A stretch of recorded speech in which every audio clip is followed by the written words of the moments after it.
এটা একাদশ শ্রেণীর প্রথম সেমিস্টারের দ্বিতীয় ইউনিটের অ্যালজেব্রা অংশের বিষয় ভিডিও। আলোচনা চলছে কমপ্লেক্স সংখ্যাদের নিয়ে। এটা তার 12 নম্বর ভিডিও। পুরো প্লেলিস্টের লিঙ্কটা আছে নিচের ডেসক্রিপশন বক্সে। আমরা গত কয়েকটা ভিডিওতে মডুলাস, আর্গুমেন্ট আর পোলার রূপের কথা শিখেছি। এবার আমরা এদের কিছু গুরুত্বপূর্ণ প্রয়োগ দেখব। প্রয়োগগুলো একদিক দিয়ে যেমন অত্যন্ত গুরুত্বপূর্ণ, তেমনি আবার ছবি দিয়ে চমৎকার অনুভবও করা যায়। প্রথম আলোচনা হবে মডুলাস নিয়ে। এতক্ষণ আমরা মডুলাস আর আর্গুমেন্টের আলোচনার সময় কমপ্লেক্স সংখ্যাদের তীর চিহ্ন হিসেবে ভাবছিলাম। এবার ওদেরকে বিন্দু হিসেবে ভাবব। ধরো দুটো কমপ্লেক্স সংখ্যা আছে z আর w, মানে কমপ্লেক্স প্লেনে দুটো বিন্দু। এদের মধ্যেকার দূরত্বটা লক্ষ্য করো।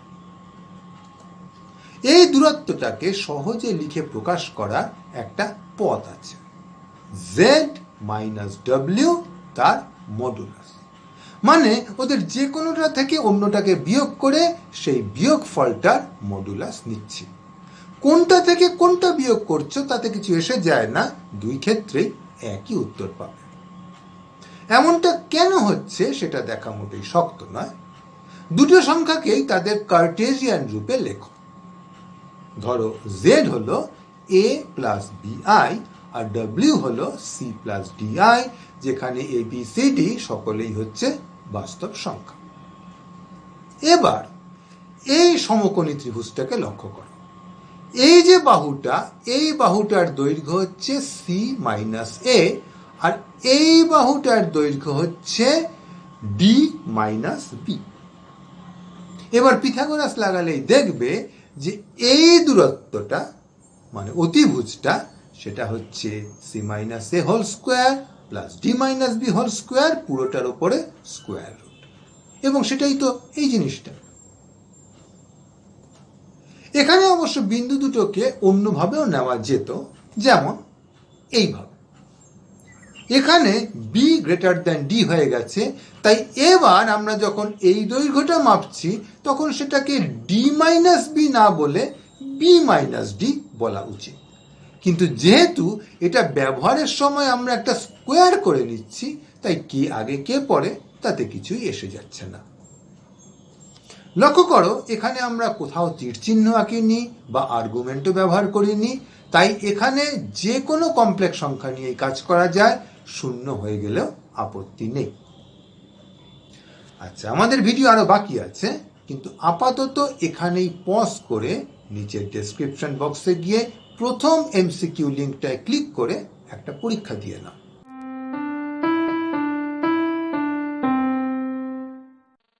এবার একটা জিনিস বলবো, যেটা অনেক ছাত্রই দেখেছি কমপ্লেক্স সংখ্যা নিয়ে বেশ কিছুটা নাড়াচাড়া করার পরও জানে না। সেটা হলো কমপ্লেক্স সংখ্যাদের গুণ আর ভাগকে ছবি দিয়ে ভাবা।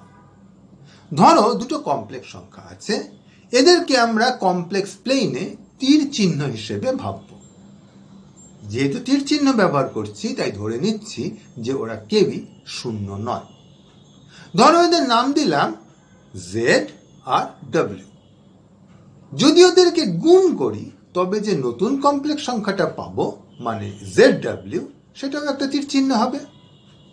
যেহেতু z আর w কেউই শূন্য নয়, তাই ওদের গুণফলটাও শূন্য হতে পারে না।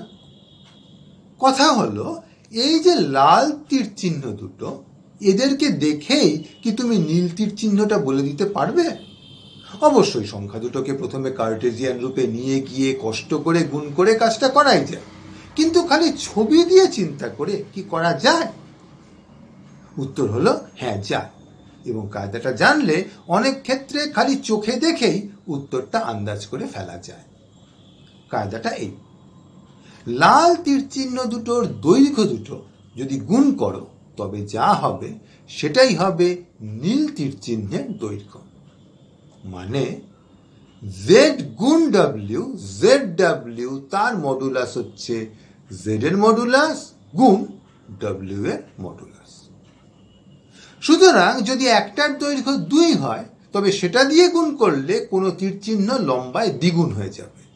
যদি হাফ দৈর্ঘ্যের কিছু দিয়ে গুণ করো তবে যাকে গুণ করছো তার দৈর্ঘ্য অর্ধেক হয়ে যাবে। যদি একটা তীর চিহ্ন লম্বায় 1 হয় তবে গুণের ফলে অন্য তীর চিহ্নটার দৈর্ঘ্য বদলাতে পারে না। এই গেল মডুলাসের কথা। এবার আর্গুমেন্টের কথায় আসি, মানে তীর চিহ্নটা কিভাবে হেলে থাকবে। এখানে উত্তরটা আরো সহজ। যে দুটো সংখ্যা গুণ করছো তাদের আর্গুমেন্টগুলো দেখো। যদি এদেরকে যোগ করো তবেই গুণফলের আর্গুমেন্টটা পাবে। মানে argument of Z Times W সেটা হচ্ছে জেড এর আর্গুমেন্ট যোগ ডব্লিউ এর আর্গুমেন্ট। আমরা এখানে কিন্তু খালি আর্গুমেন্ট নিয়ে কাজ করছি, প্রিন্সিপাল আর্গুমেন্ট নিয়ে নয়। তার কারণ যদিও এখানে আমরা জেড এর এবং ডব্লিউ এর যে আর্গুমেন্টগুলো নিয়েছিলাম সেগুলো প্রিন্সিপাল আর্গুমেন্ট ছিল, কিন্তু যোগ করার পরে দেখো সেটা 180 ডিগ্রি পেরিয়ে গেছে। তাই দুটো প্রিন্সিপাল আর্গুমেন্ট যোগ করে যেটা পাচ্ছি সেটা কিন্তু গুণফলটার একটা আর্গুমেন্ট, কিন্তু প্রিন্সিপাল আর্গুমেন্ট নয়। যদি প্রিন্সিপাল আর্গুমেন্ট চাইতাম তবে মাপতে হতো এইভাবে ঘড়ির কাঁটার দিকে, এবং সেক্ষেত্রে উত্তরটা নেগেটিভ হতো। কিন্তু সেটা যদি করতাম তাহলে লাল আর নীলের যোগফলের সমান হতো না। এই সমস্যাটা এড়াতেই আমরা এখানে খালি আর্গুমেন্ট নিয়ে কাজ করছি। কিন্তু তাতে আবার আরেকটা সমস্যা এসে যায়, আর্গুমেন্ট তো অসংখ্য হয়, কোনটা নেব? এর উত্তর অবশ্য খুবই সহজ, যা খুশি নাও, কোনো অসুবিধা নেই। মানে তুমি যদি আর্গ জেড আর আর্গ ডব্লিউ এর যে কোনো দুটো ভ্যালু নাও এবং তাদেরকে যোগ করো, তুমি দেখবে যোগফলটা জেড ডব্লিউ এর একটা আর্গুমেন্ট হবে।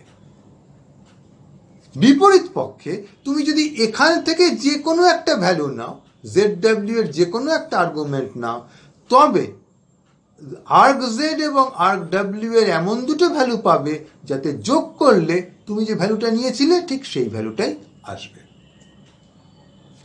এবার একটা সংখ্যা লিখে উদাহরণ দেখাই, খালি তো ছবি দিয়ে হচ্ছে। ধরো কমপ্লেক্স সংখ্যা দুটো নিলাম আই আর 1 + 2i, মানে 1 + 2i কে i দিয়ে গুণ করছি। যেহেতু আমাদের i এর মডুলাস হচ্ছে 1, তাই এই গুণের ফলে এই তীর চিহ্নটার দৈর্ঘ্য অপরিবর্তিত থাকবে। কিন্তু আর্গ i এর একটা ভ্যালু হলো 90 ডিগ্রি, তাই গুণের ফলে এই তীর চিহ্নটা 90 ডিগ্রি ঘুরে যাবে ঘড়ির কাঁটার বিপরীতে। ব্যাস। এবার গ্রাফ কাগজের ছকটা বসিয়ে দেখি। তাহলে লক্ষ্য করো, বাঁদিকে 2 ঘর আর উপর দিকে 1 ঘর, তার মানে -2 + i। এবং সত্যিই দেখো, i কে তুমি যদি 1 + 2i দিয়ে গুণ করো তবে তুমি সত্যিই পাবে -2 + i। এটা থেকেও তুমি বুঝতে পারবে কেন i² সমান -1 হয়। ধরো তুমি i থেকে শুরু করলে, এটা এমনিতেই ঘড়ির কাঁটার বিপরীতে 90 ডিগ্রি ঘুরেই খাড়া হয়ে আছে। এবার যদি ওটাকে ফের i দিয়ে গুণ করো, মানে ওই একই দিকে আরো 90 ডিগ্রি ঘোরাও, তবে দুটো 90 ডিগ্রি মিলে 180 ডিগ্রি ঘুরে রিয়েল অ্যাক্সিসের নেগেটিভ দিকে গিয়ে পড়বে। একইভাবে যদি -i² করো তবেও দুবার 90 ডিগ্রি ঘুরবে, কিন্তু এবার ঘুরবে ঘড়ির কাঁটার দিকে। তাই -1ও -iও -1 এর একটা স্কোয়ার রুট হবে। ঠিক আছে, এবার তবে আরেকটা এমসিকিউ পরীক্ষা দিয়ে নাও। ডেসক্রিপশন বক্সের দ্বিতীয় এমসিকিউ লিঙ্ক।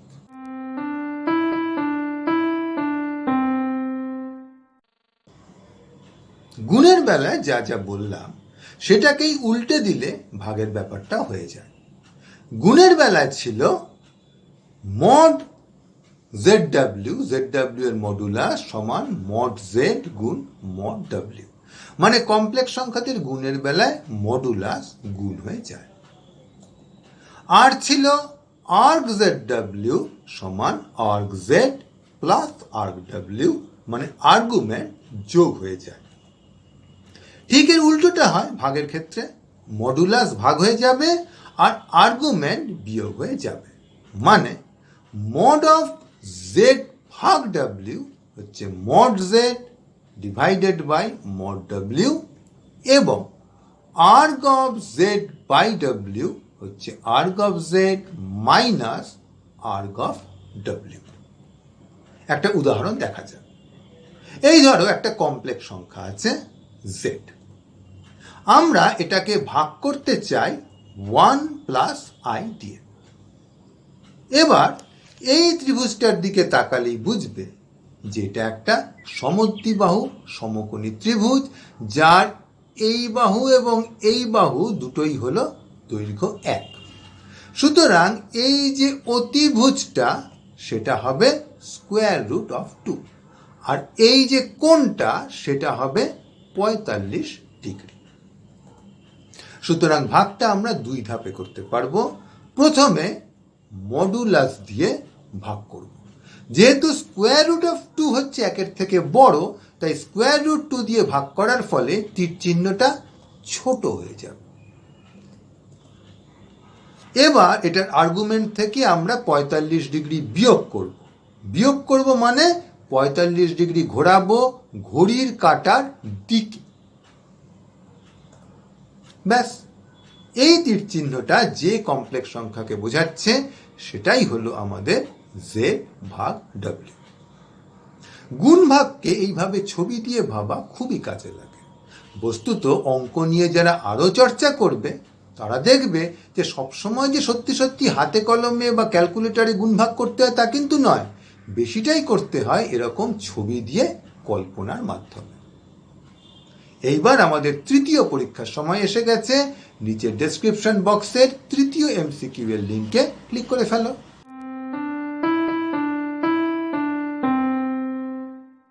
আচ্ছা, এই যে আমরা বললাম যে মডুলাস গুণ বা ভাগ হয়ে যায়, আর্গুমেন্ট যোগ বা বিয়োগ হয়ে যায়, এগুলো কি করে জানলাম? আসলে আমরা ইতিমধ্যেই যা শিখেছি এগুলো সেখান থেকেই চলে আসে। আমি এই প্রথম দুটোর প্রমাণ করে দেখাচ্ছি, বাকি দুটো তার অনুকরণে তুমি নিজেই প্রমাণ করে নিতে পারবে।